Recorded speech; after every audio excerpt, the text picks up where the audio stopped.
All right. Can you guys hear me? Yes. Awesome. Angel and Leslie, are we going to be able to see you today?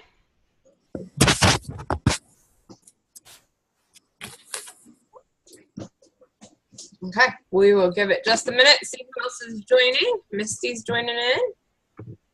We'll get started.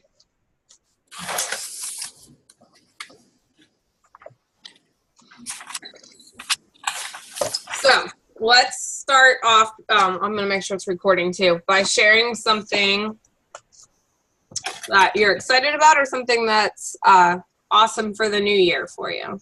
And then we'll get started with the actual training here. Who wants to go first? Patty, you want to go first?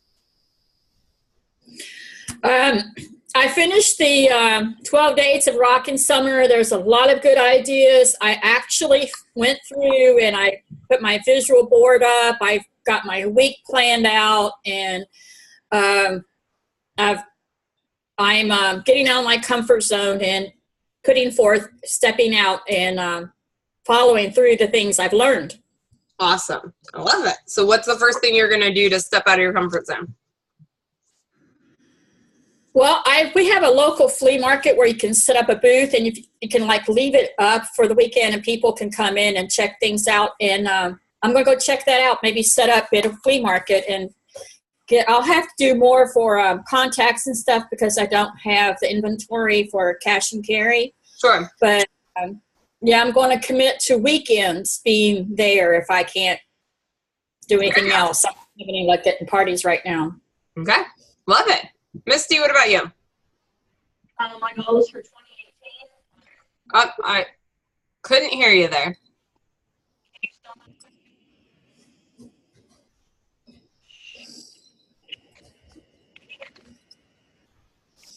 Misty, you're really breaking up.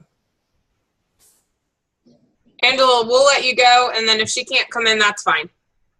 Sorry, what was the question again? Just something awesome for the new year for you.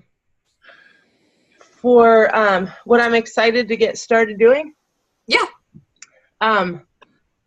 Goodness, just having the kids back in school and being able to start concentrating and focusing. And yesterday for that recruiting event or whatever, I think I sent out about 20 messages or more. And I have some positive responses from some people. So that's about it. Just starting to make calls and stuff again. Okay. Awesome. Leslie or Misty, can either of you come in, or if you're driving or you have a bad connection? Go ahead, Leslie. I am really excited about our meeting that we had on Monday night. Okay. You guys crunched the numbers for the Hawaii trip, and I took the numbers and made my recruiting goal for the year 50, which would seem like a huge number if I hadn't had a history of being a really, tough recruiter. So my goal is 50, and I went live on Facebook this morning sharing my goal. I love it. And one of the girls who wanted to join my team last year commented on it. Another girl that I grew up with liked it. And then I started green dotting this morning. I've already booked a party for 2 Saturdays it's in 2 Saturdays. And I'm just really excited. It has been a really great experience. Awesome. Awesome. Okay. So the one who showed interest, make sure you follow up with them quickly and get them signed, especially with the double points this month. So awesome. Okay. And then who just joined us? It's Misty. Okay, you called in. Awesome. I guess this microphone on the computer doesn't work. That's no fun. So, Okay. but my goals for 2018 is I want to grow my business and grow my team. Okay. Awesome. I love it. And you're making contacts to make that happen. I know you already commented on that. And any other set goals that you're working on? getting more bookings. I mean, Angela's seen it Monday night at our meeting. I made a list, and I have it broken out by who I'm going to contact each day. I got 5 contacts written down for each day. Okay, awesome. I love it. Okay, well, let's jump in because today's about bookings. Here. And then, Misty, I muted you just because there's a little bit of feedback with you on twice, but you can unmute, or if you need me to, I'll unmute you if you have questions, or just put it in the chat. Okay, so today's about bookings, and then we're going to end with the challenge too. And we're going to start a booking blitz for our team. So the Wednesday calls, I'm excited to be back doing them. It'll be every Wednesday at noon. We're following the My Recipe for Success. So the calls are designed to help get new consultants off to an awesome start, but also help any consultant who wants to grow their business. This business is not rocket science. There's really 5 core basics, and that's what these calls are about. So if you consistently do these 5 basics, you'll keep growing your business. The key is consistency, and just keep doing it. So the first chapter that we are starting with is the bookings, which I know overall as a team, everybody wants more shows. January is a really good month if you want a trip. You want to start strong in January if that's a big goal of yours. If your goal is to earn free products, we're earning the spring products based on our sales this month. So another reason to have a good month and just to set a good tone for the year. I found when I have a good January, it really sets me up strongly for the whole year. So we want to talk about bookings. So as a brand new consultant, or if you've already been with the business but you've never done this, one of the most important things you can do is to have leads to follow up with. So a new consultant should have always start with the launch list. And if you're not new, but you never made your way through the launch list or even created the launch list, then go back to the basics and start there. And then as a more long-term consultant, this actually is my 13th year in the business.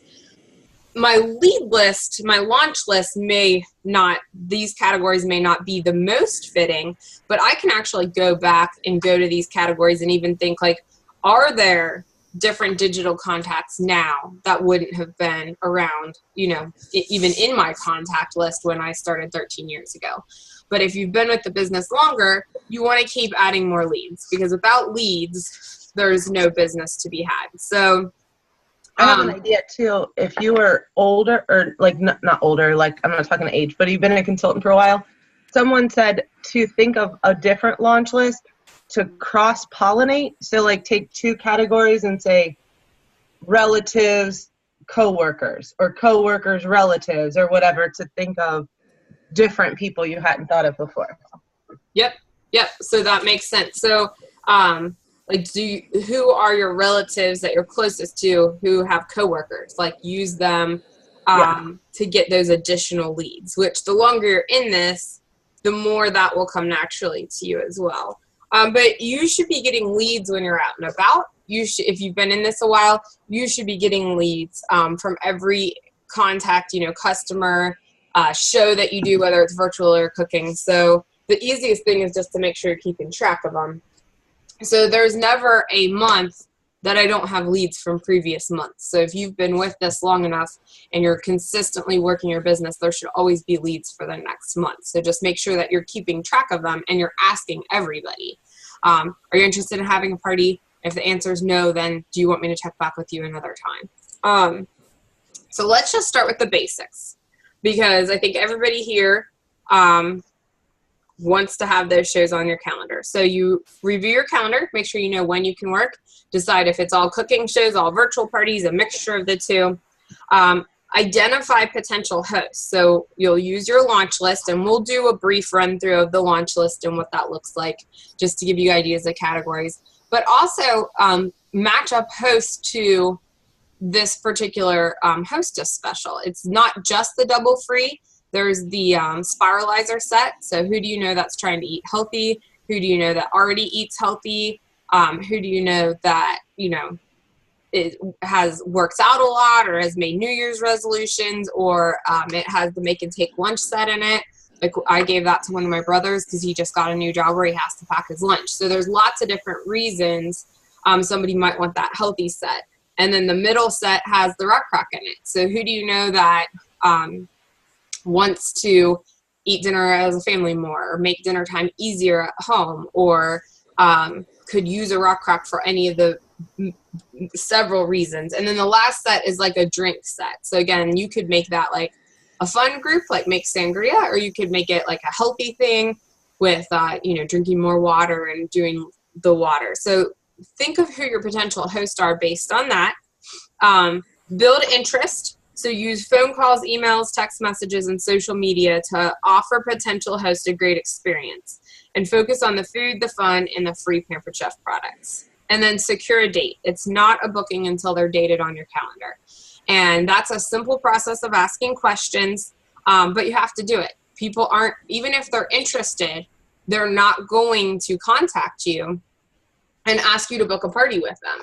So, and I had a booking lead from my cooking show last week, and I contacted her last night, and she messaged me that she's still interested.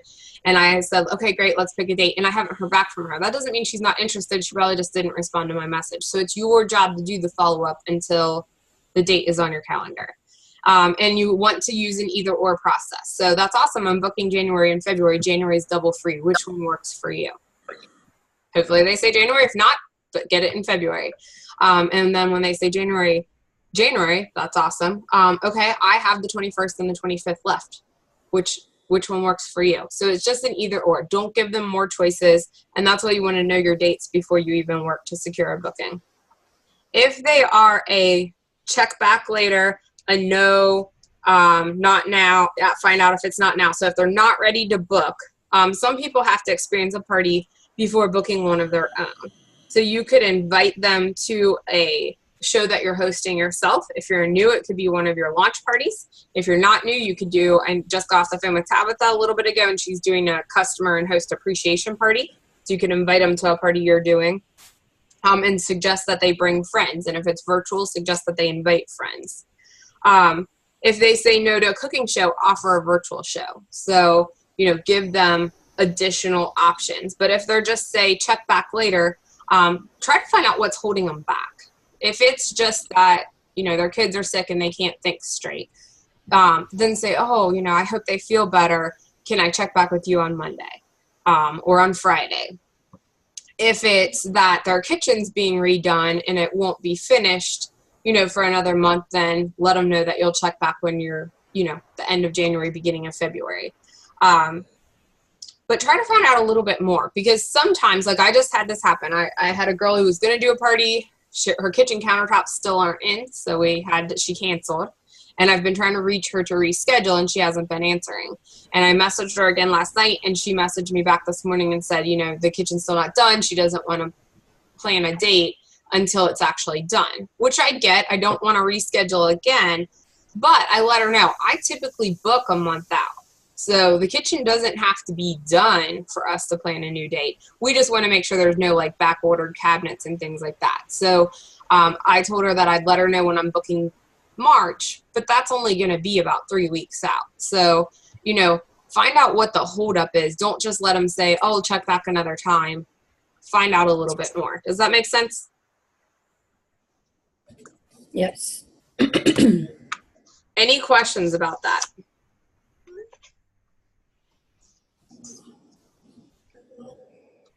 So how do you ask someone to book? And this is at the bottom of page 10.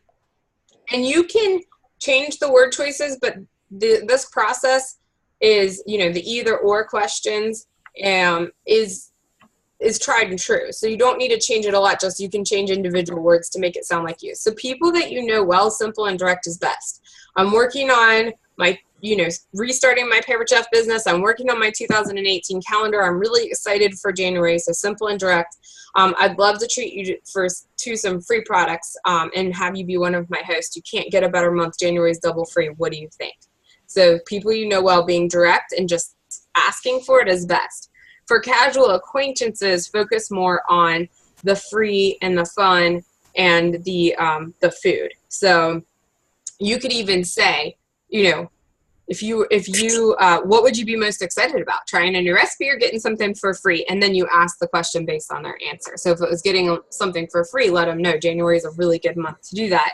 And if it was that they're excited about the food, talk about how you can do a soup show for how cold it is, or a healthy show. So talk about the options that you have. Any questions about that? Anything anyone wants to add?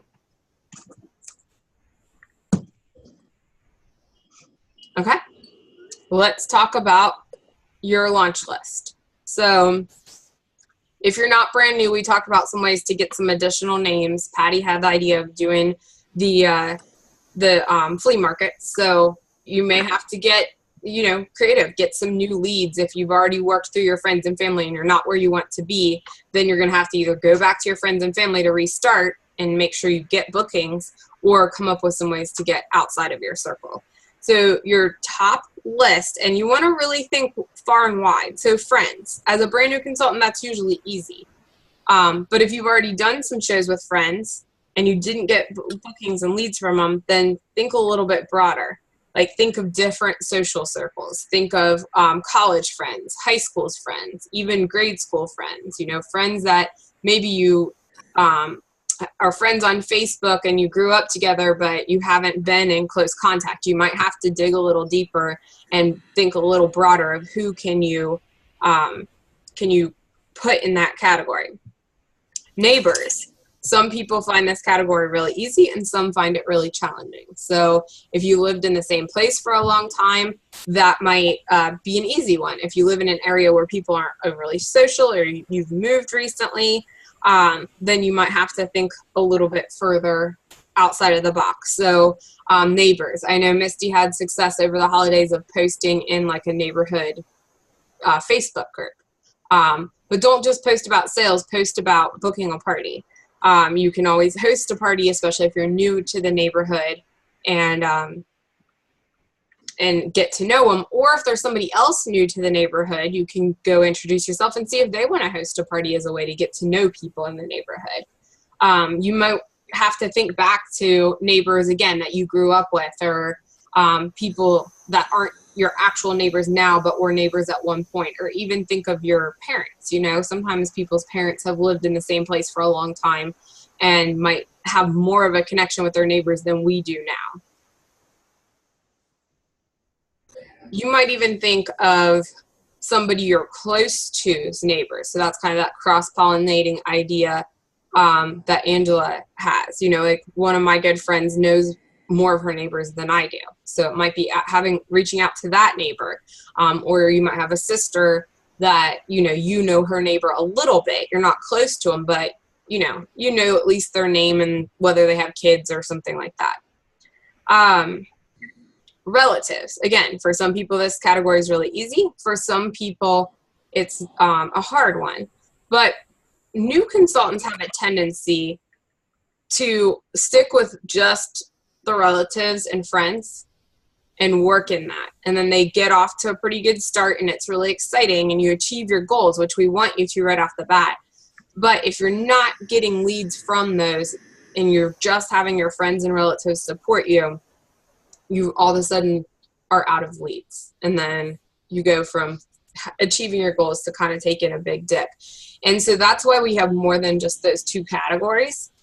You really want to do the other categories too. The friends and relatives are probably the easiest for most people. So again, they can be the hardest if they can be the biggest part of your chicken list too. They can be the hardest because they, more often than not, and this isn't for everybody, see it as doing you a favor that they're obligated to do, and they're not the best parties that you do. And if that's the attitude they have going in, it can be a lot harder to get the bookings, and then you end up doing these parties and not having the leads you want. That's not for everybody. I've seen people get off to a great start with just relatives. But if you're only working any time in your business, you're only working one category, you're going to work yourself out of business. If I only worked in like one social group at a time, I would never be able to do 3 shows a week. I have dozens and dozens of different groups that I keep working through, but they do eventually you work yourself out of the group, or they need a break and it's going to be a couple years before you see them again. So you have to constantly be working in multiple groups. And I think people have a tendency, even if it's not friends and relatives, to stick with like 1 to 2 categories that are the easiest for them. It could be coworkers. For some people, I see them like take off like crazy with their coworkers. But then eventually you need the other groups. So relatives, parents, siblings, aunts, uncles, cousins, thinking the more long distance, thinking if you have a significant other of his cousins, aunts, uncles, like you might be looking at much more extended family, not people that would be invited to Thanksgiving dinner, but much more extended than that, immediate family. And then if that's already something you've done, then relatives, the closer ones, like a sibling, do they have a coworker or a neighbor or somebody that could be a lead for you? Any questions about these categories so far? Is anyone writing down new names of people that they can contact? Because by the end of this, we really want you to have a list of people that you can contact. So who has gotten at least 1 to 2 new names since we started this launch list?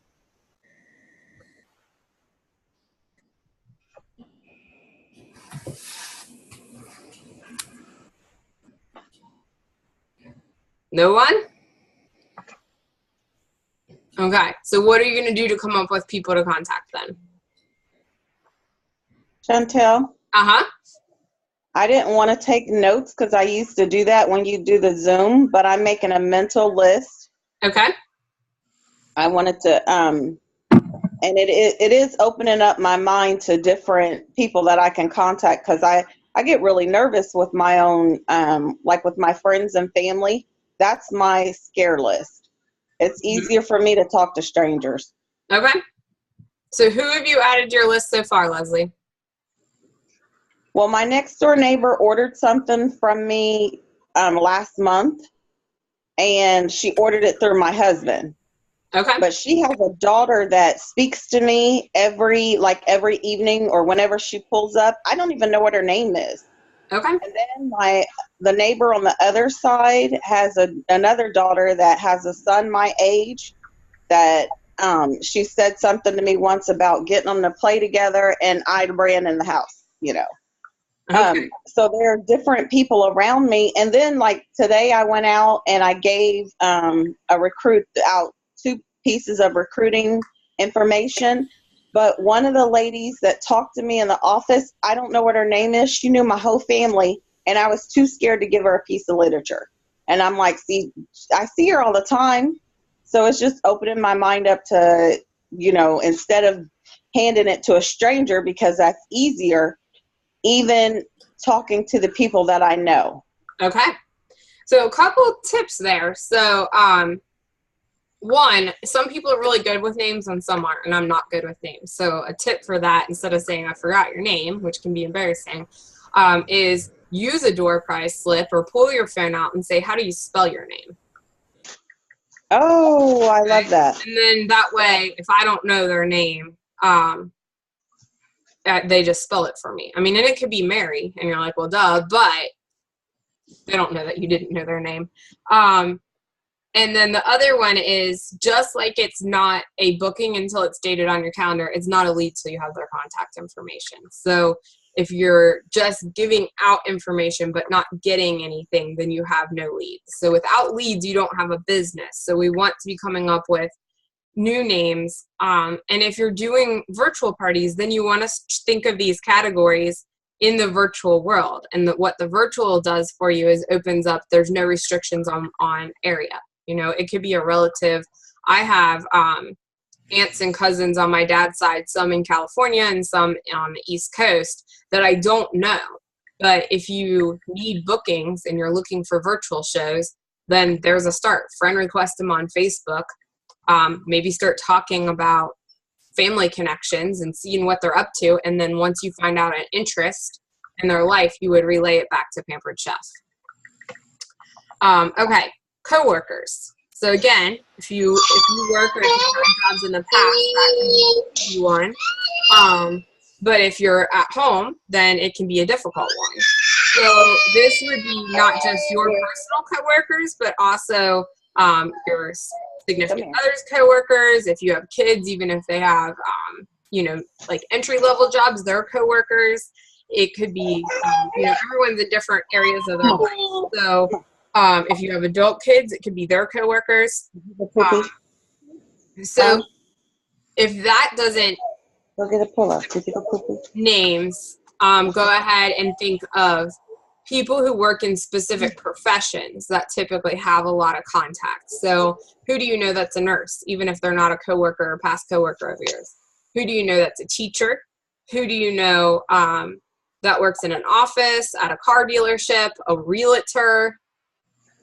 All of those would be people who work in professions that are ideal to get to either host a party to get leads from or to give you additional leads. Who do you know that works in a salon, like as a nail tech, a massage person, even maybe another direct selling person? If this is your primary source of income, then technically any direct seller outside that doesn't do Pampered Chef could be considered a coworker of yours. So who do you know that sells something else? So we're not just thinking of coworkers from a job you currently hold or maybe you've held in the past. We're wanting to think a lot broader than that. So who can you write down that you can reach out to? If you're on Facebook, you've got to know somebody that sells something else.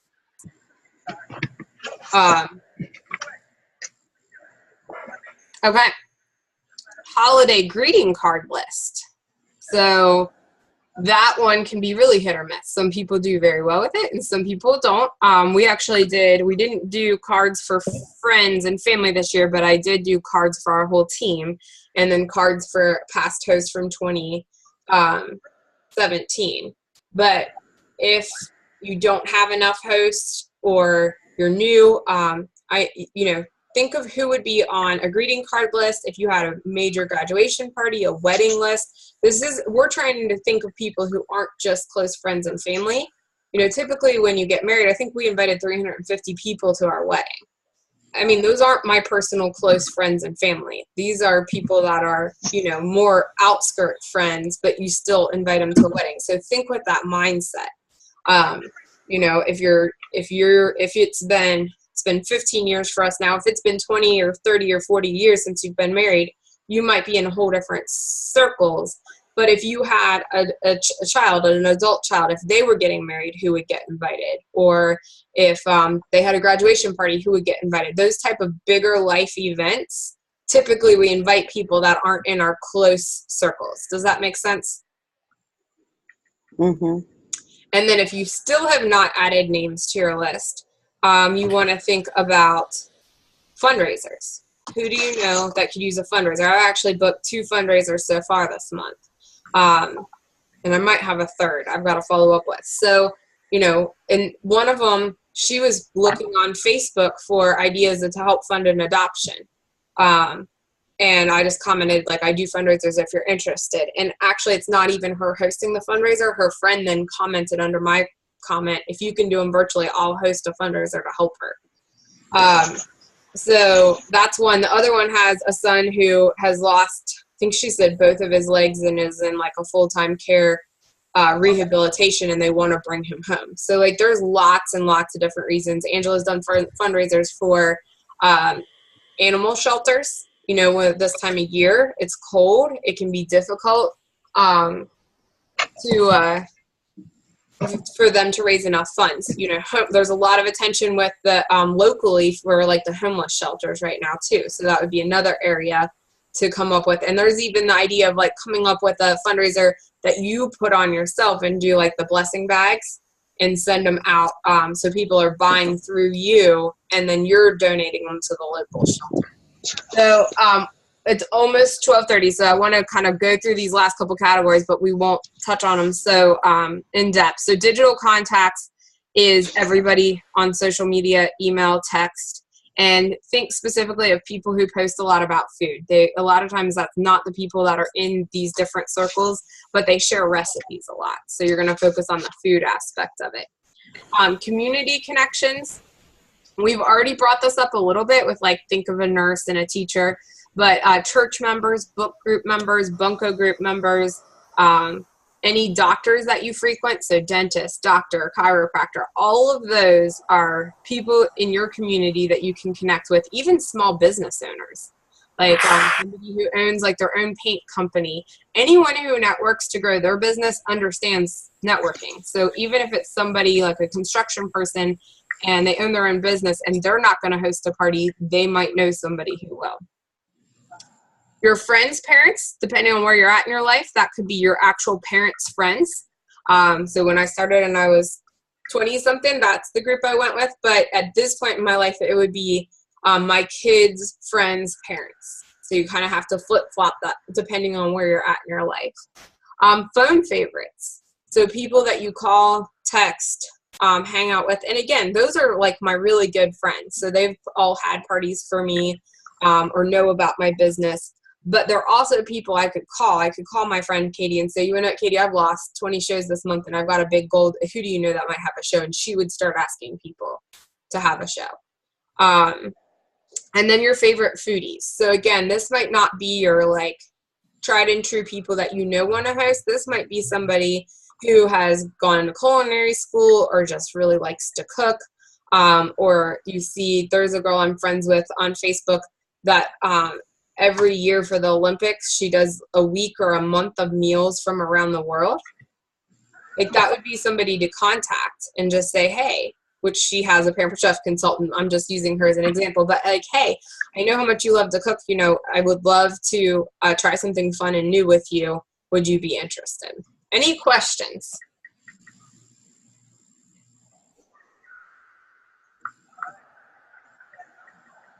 I do have a question. I'm thinking about getting my catalogs and maybe like leaving them on the doors of, you know, just go like on a door hanger type of deal with a flyer in and stuff. But I'm afraid that I might not have enough to last until the new catalog. New catalogs. So, not that I've been giving them out or anything. So, but anyway, is it too early? What is the idea about doing that? You know, maybe if you have plenty of catalogs, I think that's a great idea, and just make sure you hang on to enough to get you through the end of February. If you don't have enough, then I would do mini catalogs because those cost us less anyway, and use the mini catalogs. And I think somebody posted, was that Ginny? A flyer for like putting out in neighborhoods. Somebody posted that in our team page. So if you ran out of catalogs, you could just leave the flyer. And another option as you're in this longer is you can actually use old catalogs and put a flyer on the cover that says, if you want the updated version of this, contact me. And then you get connections with people who want the current one, and they're usually more interested and you're not wasting a book on. Right. Well, that's why I didn't want to start too soon, because I want some older catalogs to do that, to have available, you know, for when I go to flea market or vendor or something. But, you know, I'm getting desperate here. I would use my mini kids. catalogs. I would place a supply order and get some packs of mini catalogs. Like we mailed out 200 in December, and those packs are only a few dollars for 25 at a time. So I would just stock up on some mini catalogs and use those at the flea market and out and about. And I know Nancy Francis would tell you, because this is how she built her business. She's a Navy wife. And when they moved, she had to come up with all new contacts. So don't just leave it on the door, knock on the door. And she would put her kids in the stroller. No, that's, yeah. Yep. I don't know if my neighbors, well, you know, the ones further down the street, they work or not. So that's why I said leave them on the doorknob. Yep. I talked to a school teacher that's in our church. She said, well, I don't know about putting them in the lounge. You know, that can get expensive. I've had a lot of, oh yeah, I know them. They're expensive. And I said, well, and I talked to them about having parties, but they just not interested. Okay. Well, we can chat a little bit more about some of that pushback. If you're getting a lot of pushback about the price, then I would start asking questions. You know, how long has it been since you've been to a Pampered Chef party? Do you have any products? What's your favorite product? a lot of shows I do, when they start rattling off their favorite products, the products are $6, $7, $8 products. So those are not expensive. And then I actually just got an order for a rock crock and several bar pans at a family get together because she was buying for a wedding shower and she'd been out multiple trips throughout the day trying to find something. And when she went to Macy's and Bed Bath & Beyond, she was appalled at the prices in comparison to the quality. So she decided she didn't want to buy anything. So the prices in our catalog are the same or cheaper than anywhere else. So everybody has something in their kitchen. If they don't cook a lot, it might not be a lot. But our micro cookers are very inexpensive. I even mentioned that. I even also tell them, I said, well, it may be expensive to you, but there's people that spend this much money or more on other things. Like one of the vendor account events I went to, this lady sold baby doll clothes, and she was selling them $25 for one outfit, and people were buying those like they were nothing. They spent $100 on 4 baby doll outfits, but yet they didn't want to spend $25 to $30 on something they can cook with. You know, I mean, that was just. So that's why you want to ask questions, because you're probably not going to change somebody's opinion on a viewpoint that they already have. So you want to find out, what do they eat at home at all? Do they want to cook? Do they eat out? You know, I would even ask them if they've already said it's expensive, like, how much do you eat at home? Who makes dinner in your house? How often do you eat out? How much do you spend when you eat out? And then, you know, if I could show you a way to make a dinner for your whole family in 12 minutes that costs less than $2 a person, would that be something that you could afford to do? So it's not about the money on the products. Find out a little bit more about what their life looks like. So I don't want this recording to run way over. I'm going to stop the recording here in a second, but I am going to post on our team page a booking blitz. So that's your challenge, is to get through some of these contacts and start contacting people, green dotting people, and get bookings on your calendar. We're going to do prizes. So we'll do some drawings. When you book, you go on our team page and you tag somebody else. So it can be somebody you already know, or you might have to send somebody a friend request and then tag them. But we're going to keep it going. You don't have to wait to be tagged to get a booking. You know, go get a booking and then keep that ball rolling. Okay? So I'm going to stop the recording.